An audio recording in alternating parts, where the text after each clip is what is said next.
dados de análise foliar das glebas de ameixa lá da fazenda. Então, estão aqui os níveis que vieram de nitrogênio, fósforo, potássio, tudo mais, cálcio, zinco, e as unidades aqui, ó, macronutrientes em gramas por quilo e micronutrientes em miligramas por quilo. A gente tem um manual aqui de interpretação de análise foliar, um manual internacional muito bom, muito bacana, e temos aqui o manual de adubação do sul do Brasil para a cultura de ameixa, baseado em índice das folhas. Você vê que é um manual de 376 páginas, aqui é 196, a página 196 aqui que nós estamos sobre ameixa.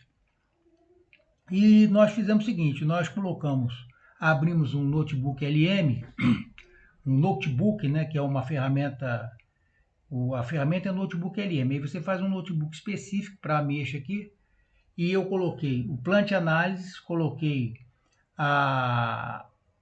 as análises que vieram da Fazenda Gondarim e coloquei a tabela de micronutrientes e de macronutrientes do manual de adubação. Por que eu fiz isso? O plano de análise eu coloquei o livro inteiro aqui, que ele vai buscar a tabela certinha lá onde é a ameixa. Mas no caso do manual de adubação, não sei quem é que aprontou esse manual de adubação aqui, lá do sul do Brasil, eles costumam fazer os negócios direito, mas olha aqui, ó, e colocaram duas tabelas para ameixa, olha. A partir do quarto ano, as recomendações de adubação são baseadas no teor de nutrientes nas folhas e na produtividade esperada. Então, eles colocam o teor de nutrientes na folha e a quantidade que você deve aplicar de nitrogênio, fósforo e potássio baseado no teor foliar. E aqui embaixo eles colocam uma outra tabela com nitrogênio, fósforo, potássio, então o negócio fica louco, ele não sabe de que tabela pega. Então eu coloquei a imagem dessas tabelas apenas aqui, nitrogênio, fósforo, potássio, e coloquei a imagem dessa parte exclusiva dos micronutrientes para ele poder fazer o cálculo. Então não coloquei o manual inteiro lá dentro por causa disso.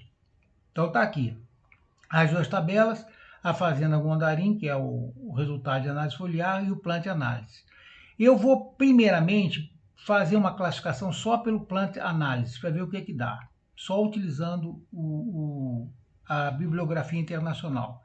Eu vou jogar um prompt aqui, classificar cada elemento analisado das amostras foliares de cada gleba de ameixa para que se tome decisões de adubação segundo a presença desses elementos das folhas. Não esquecer de sincronizar as unidades entre os resultados da análise laboratorial e as tabelas de classificação. Isso aí ele tem capacidade, a inteligência artificial tem capacidade de fazer isso. Então vamos pegar um Ctrl C aqui e vamos jogar um Ctrl V. E olha, eu deixei apenas marcado a fonte do Plant Analysis e o resultado de análise da Fazenda Gondarim. Deixei as duas tabelas aqui do sul do Brasil desmarcadas. Ele vai calcular só baseado em duas fontes. Está até aqui escrito, ó, só em duas fontes que ele vai fazer essa análise, essa classificação.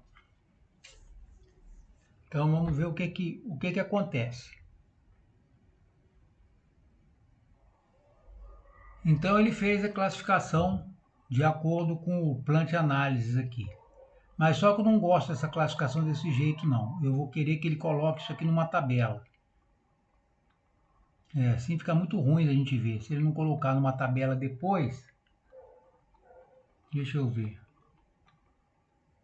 Vou pedir para ele colocar numa tabela. Coloque isso numa tabela para facilitar a interpretação.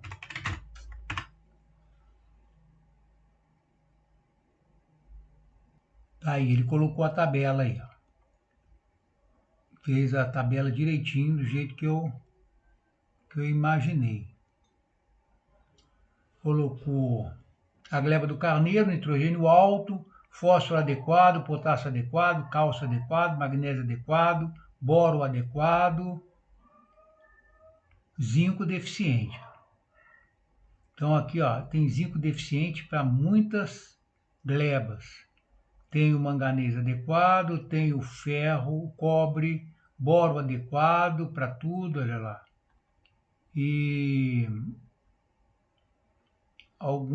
principalmente o zinco, eu não sei porque sempre dá deficiente aqui. Então ele colocou para cada gleba a classificação que ele fez, né? Então, o zinco e ferro exigem intervenção generalizada, pois encontram-se deficientes ou marginais em 100% das glebas.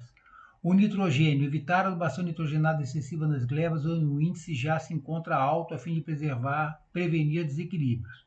E o potássio e o cálcio demandam suplementação com focos localizados. Potássio está crítico principalmente na gleba motor e cálcio na gleba 23. Isso aqui é uma classificação bruta aqui que ele fez pelo Plant Analysis. Agora nós vamos fazer o seguinte, nós vamos pedir para calcular quanto vai colocar de cada nitrogênio, de cada elemento por gleba, em quilos por hectare. Aí eu vou tirar o Plant Analysis fora, porque ele só interpreta se o nível está alto, está baixo e não faz recomendação de adubação. E vamos colocar as duas tabelas do manual de adubação lá do sul. Como eu falei, eu vou colocar as duas tabelas, porque só peguei um pedaço dessa aqui embaixo e peguei as outras aqui, porque ele duplicou as tabelas, inclusive com valores diferentes. Eu não sei o que eles aprontaram nisso aqui, ó. Por exemplo, aqui ele dá um nitrogênio com normal de 2,31 a 2,80. Aqui ele dá as recomendações aqui, ó, totalmente diferentes daqueles níveis que eles colocam lá na outra tabela. Então, eu acabei tendo que optar de colocar a imagem da tabela para facilitar. Então, eu vou mandar ele calcular quanto deve colocar de elemento em quilos por hectare para as glebas mencionadas, segundo a análise lá da fazenda, de acordo com essas tabelas aí que eu copiei e colei aqui. Então, vamos mandar ele calcular. Então, tirei o Plant Analysis fora. Agora é só para calcular a adubação. Eu pego o prompt aqui, ó. Segundo o manual de adubação, a partir dessa classificação, calcule a quantidade de nitrogênio, fósforo, potássio, boro e zinco por hectare que deverão ser fornecidas a cada gleba segundo o que se verificou de nível nas folhas. Então vamos lá. Ctrl C, Ctrl V.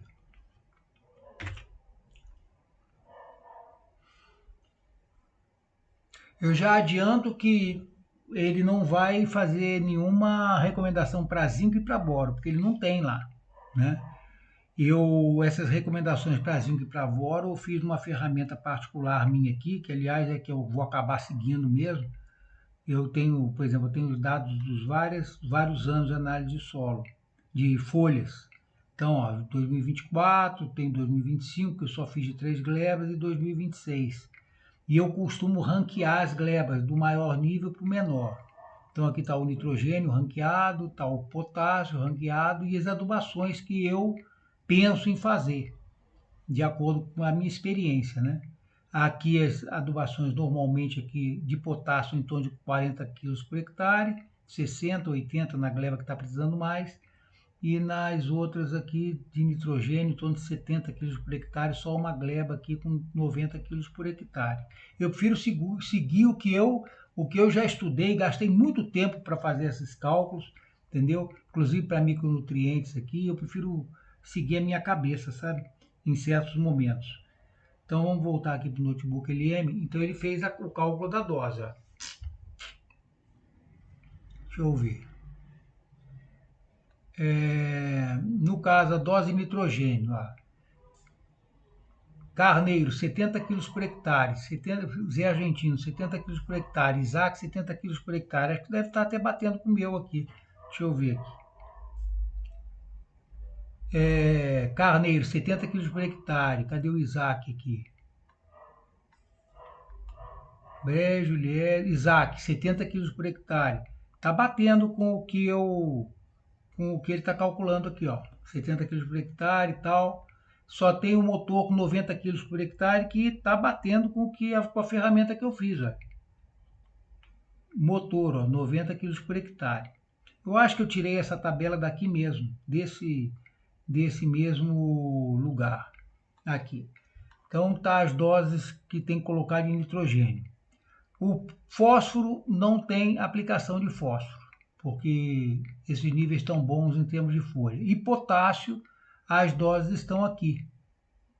Estão aqui, deve estar batendo parecido com a minha. Deixa eu ver se aqui 20 kg por hectare, carneiro, 20 kg por hectare de P2O5. Deixa eu ver o que eu coloquei na minha ferramenta. Carneiro, 20 kg por hectare de P2O5, olha lá. Nascente, 40 kg por hectare, vamos ver como é que está lá. Nascente, 40 kg por hectare. Está batendo com aquilo que eu fiz. A interpretação está correta. Agora, ficou faltando a questão do zinco e do boro, né? Porque ele não tem tabela para isso no manual.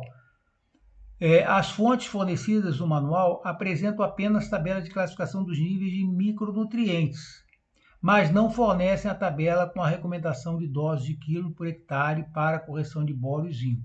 Portanto, não é possível calcular a quantidade exata de boro e zinco por hectare apenas com o material disponibilizado. Então, aqui no caso, por exemplo, qual a decisão tomar? O boro, como está adequado, não vamos abusar não, porque boro é tóxico, deixa ele do jeito que está. Agora, o zinco, a gente tem uma ferramenta, numa literatura dos Estados Unidos, que diz que quando a folha da ameixa está caindo, ela não pode estar completamente pelada. Ela está com mais ou menos com 75% de folhas caídas, porque o zinco é tóxico. Se você jogar o sulfato de zinco puro na folha, numa concentração alta, faz a folha cair antes do tempo e a ameixeira brota antes do tempo. Então, quando ela está com 70% mais ou menos das folhas caídas, você faz uma aplicação de sulfato de zinco numa quantidade até bastante alta. Isso é barato, sulfato de zinco não é caro, e a gente procura melhorar essa situação do zinco. Eu, por exemplo, eu tenho feito isso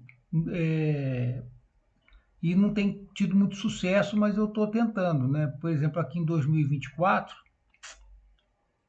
deixa eu ver como é que estava o nível de zinco. O nível de zinco aqui, ó, estava na faixa de 15, aqui estava 19, vamos ver como é que está o nível de zinco agora. Aí, zinco, né? 2024, aqui, ó, 15, aqui está 19, 19, vamos ver como é que ele está agora em 2026. Que eu fiz essas aplicações de sulfato de zinco. 17, 16, não melhorou muita coisa não, inclusive tem um zinco crítico aqui. Então vamos fazer de novo sulfato de zinco. Um problema que pode... não vou dizer que é isso não, porque o Plant Análise não erra. Eu ia pensar que o pessoal costuma usar muito mancozeb, né? E sempre polui um pouco as folhas. E o mancozeb tem muito zinco, e a gente tem parado de usar mancozeb, tem chovido muito. O pouco mancozeb que a gente usa no começo do ciclo, a chuva já tirou. Mas a gente usa muito flazinam agora, mas não sei o que é. Eu vou fazer de novo a pulverização com sulfato de zinco, que pelo menos no solo não adianta colocar não, que não funciona. A recomendação é colocar dessa forma.